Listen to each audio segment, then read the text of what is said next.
नमस्कार साथियों, देखिए आज हम फिर आप सभी के समक्ष लेके आए क्लास 7th के जो साइंस है यानी कि विज्ञान की पुस्तक का चैप्टर नंबर 13 अपशिष्ट जल की कहानी यानी वाटर वेस्ट की स्टोरी जो है।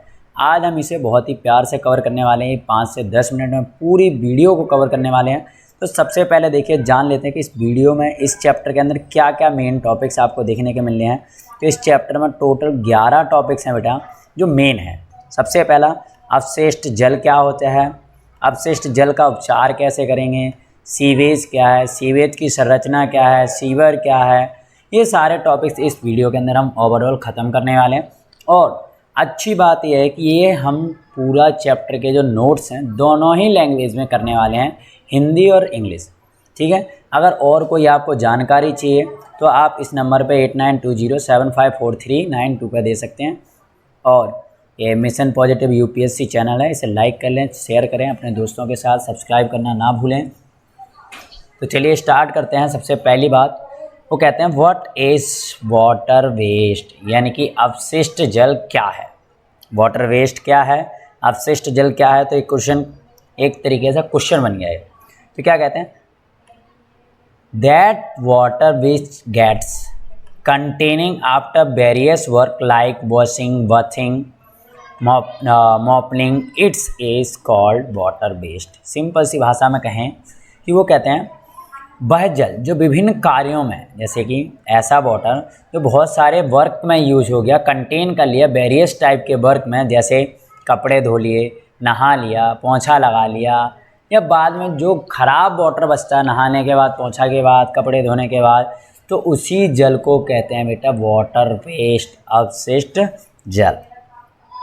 चलिए क्लियर है। अब बात करते हैं बेटा टॉपिक नंबर 2, वो कहता है वाटर वेस्ट ट्रीटमेंट, अपशिष्ट जल का उपचार कैसे करेंगे, यानी इसे जो वाटर वेस्ट खराब हो गया इसका कैसे हम उपचार करेंगे, इसे कैसे पुनः बढ़िया कर सकते हैं।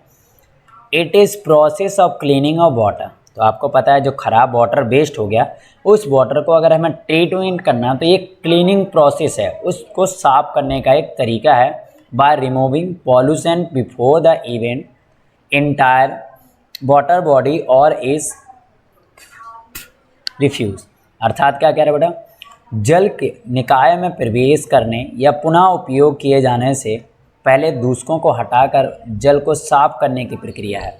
यानी अपशिष्ट उपचार, जल उपचार क्या है बेटा, तो पानी को किसी, जैसे नालों का पानी आपको नहर, तालाब या नदियों में छोड़ते हैं तो उसे या फिर उसे दोबारा से पुनः यूज़ करने के लिए जब यूज किया जाता है तो उसमें से बेटा प्रदूषक, पॉल्यूशन जो पार्टिकल्स होते हैं उसे रिमूविंग किया जाता है उनमें छोड़ने से पहले।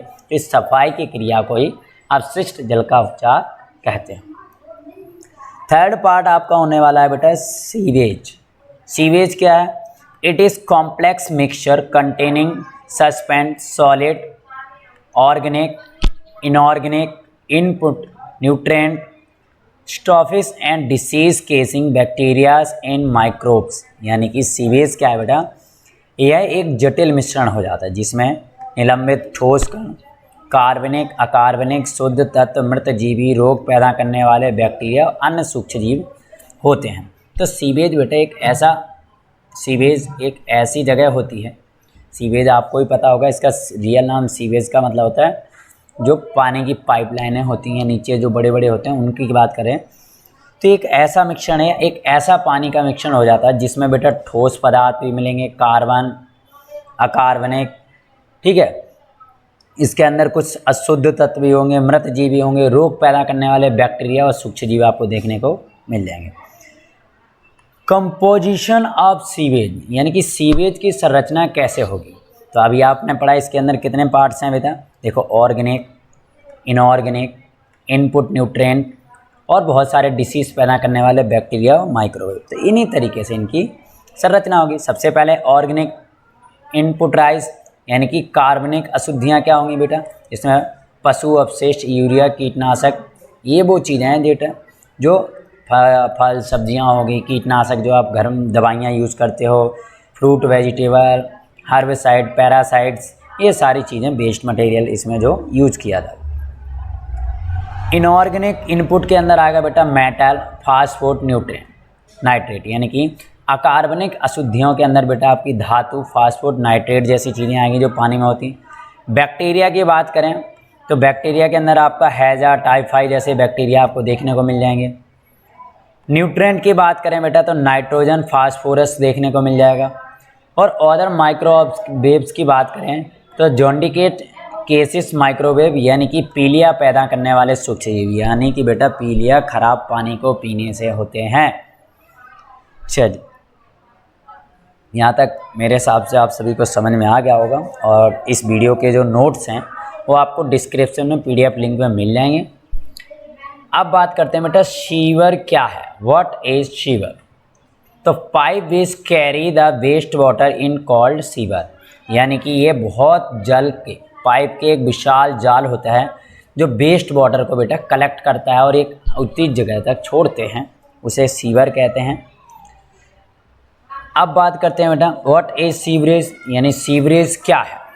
तो सीवरेज बेटा बहुत सारे छोटे छोटे बड़े बड़े पाइपों का एक नेटवर्क है, एक जाल है बेटा, पाइपों का एक बहुत बड़ा जाल है, एक नेटवर्क जाल है जिसे सीवरेज कहते हैं। व्हाट ट्रीटमेंट, अब वो कहते हैं सीवरेज का ट्रीटमेंट कैसे होगा, यानी कि जो पाइप है, जो नीचे गटरें हैं, इनका उपचार कैसे होगा। तो देखिए बेटा सबसे पहला है एरेवेशन, फिल्ट्रेशन और क्लोरिनाइजेशन, अर्थात क्या कहते हैं बातन, निस्सादन और क्लोराइन। तो सबसे पहले bill continuously stirred is bubbles through the water waste. सबसे पहली बात क्या की, लगातार हिलाई गई हवा को अपशिष्ट जल में बुदबुदाया जाता है, यानी कि जो हवा होती है उसे वेस्ट वाटर के अंदर क्या डाला जाता है, उसमें ज़बरदस्ती एयर को डाला जाता है ताकि वो वहाँ जाए और क्या करे, वहाँ से वेस्ट वाटर से जो भी वेस्ट चीज़ें हैं उसे अब्जॉर्ब करे। फिल्ट्रेशन का मतलब होता है बेटा निष्पादन। The aerated water is pass through the deep filter and layers of final gives off medium ग्लेप, अर्थात क्या कह रहा, जो बेकार पानी है उसे बहुत ज़्यादा फिल्टर की परतों से, माध्यम वाली परतों से गुजारा जाता है जिससे वो फिल्टर होकर गुजरता है। लास्ट है बेटा क्लोरिनाइजेशन। क्लोरिनाइजेशन क्या कहता है, फिल्टर किए गए पानी में क्लोरीन तब तक मिलाया जाता है जब तक पानी साफ ना हो जाए। क्लोरिनाइजेशन का मतलब होता है फिल्टर पानी के अंदर बेटा क्लोरीन की मात्रा जब तक मिलाते जाएंगे जब तक वो पानी पूरा का पूरा साफ नहीं हो जाता। बात करेंगे बेटा वाटर वेस्ट ट्रीटमेंट प्लांट, यानी कि WWTP, अपशिष्ट जल उपचार संस्थान, यानी यानी water waste treatment plant, WWTP।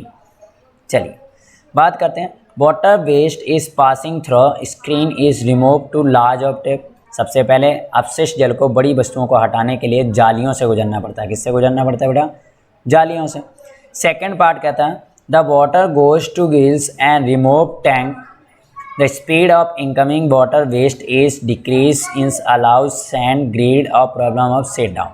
वो क्या कहता है, पानी और रेत के कंकड़ को हटाने के लिए टैंक में जाता है। कहाँ जाता है, पानी को, रेत के कंकड़ हटाने टैंक के लिए, लेकिन वहाँ उसकी गति धीरे कर दी जाती ताकि जो कंकड़ हैं वो नीचे बैठ जाएं।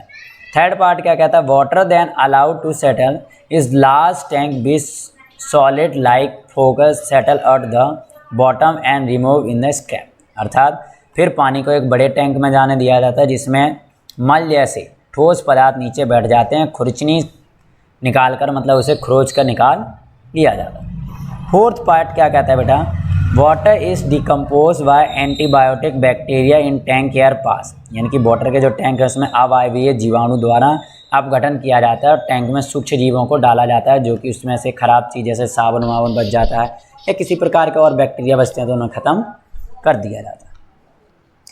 चलिए बात करने वाले हैं बेटा बेटर हाउस कीपिंग प्रैक्टिस, यानी कि बेहतर हाउस कीपिंग प्रथाएँ क्या हैं, मतलब घर में कौन कौन सी ऐसी अच्छी चीज़ें हैं जिससे हम पानी को ख़राब होने से बचा सकते हैं। तो cooking oil and fats should not be throw down drains because they can harden and block to pipe, अर्थात वो क्या करें, जब आप खाना पकाने वाला तेल हो, बसा हो, नाली में नहीं फेंकना चाहिए, क्योंकि नाली में फेंकेंगे ये नीचे जाके बेटा एक सॉलिड बनाएंगे और अवरुद्ध कर देंगे और पाइपों को बंद कर देंगे जिससे बाद में आपको ही नुकसान होगा।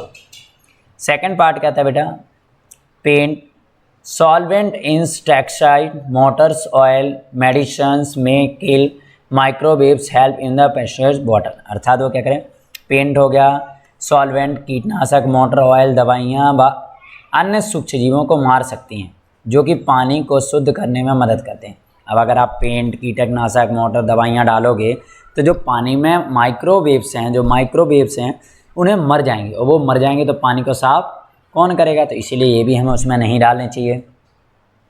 Solid fluid remaining soft toy sanitary towels, it should be thrown in the dustbin, otherwise these waste is chocked and drain of the flow of oxygen। Simple सी बात, वो क्या कहता है, ठोस खाद्य अवशेष, मुलायम खिलौने, सैनिटरी टावल आदि को कूड़ेदान में फेंकें।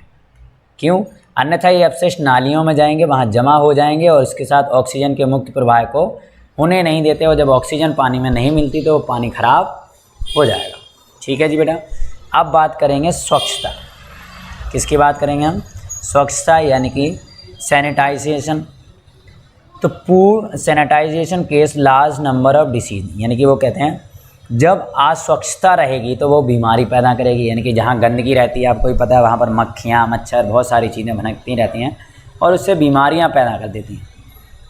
सेकेंड बात करें तो large number of people defected in the open like dry river beds of railway track many tank directly of the water because in both water in soil in pollution. यानी कि आपने देखा होगा बड़ी संख्या में लोग खुले, जैसे कि सूखी नदियों के किनारे, रेल की पटरियों पर कई बार सीधे पानी में शौच कर लेते हैं। इससे जल मिट्टी दोनों ही प्रदूषित होती हैं। अर्थात हमें ऐसा नहीं करना चाहिए क्योंकि इससे पॉल्यूशन फैलता है और पॉल्यूशन हमारे हेल्थ के लिए अच्छा नहीं होता है। तो हमें हमेशा खुले में शौच नहीं करना चाहिए, हमें शौच के लिए टॉयलेट जाना चाहिए।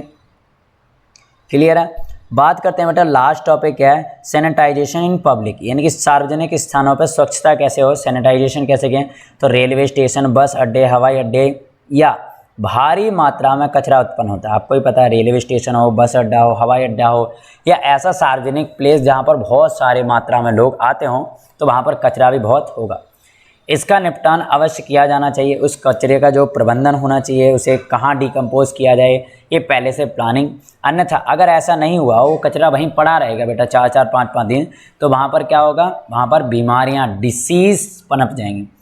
हमें कूड़े को हमेशा कूड़ेदान में ही फेंकना चाहिए। ये तो हमें बचपन से सिखाया जाता है कि we should throw letter to dustbin, यानी गार्बेज भी लिख सकते हैं, लेटर भी लिखा है।